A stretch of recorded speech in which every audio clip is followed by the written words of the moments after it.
এবার ছিল আমাদের শ্রীনগরকে টাটা বলার পালা।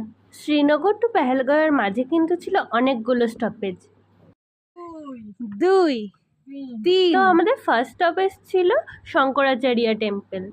আর আমি সিঁড়ি দেখেই কিন্তু লাফাতে লাফাতে গুনতে শুরু করেছিলাম যে টোটাল কতগুলো সিঁড়ি আছে। 43। হাঁপিয়ে গেলে?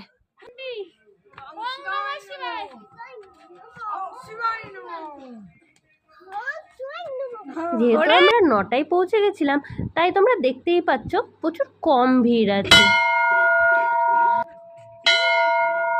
আর এখানে টোটাল সিঁড়ি ছিল 253। মন্দিরের ভেতরে ফোন অ্যালাউ ছিল না, কিন্তু ওপরের একদম টপে দাঁড়িয়ে পুরো শ্রীনগরকে এত সুন্দর লাগছিল না, হাই তো একদম স্পেল বাউন্ড। তোমরাও দেখে বলো কেমন লাগছে। তো চলো দেখা হচ্ছে নেক্সট স্টপেজে। Until then bye by.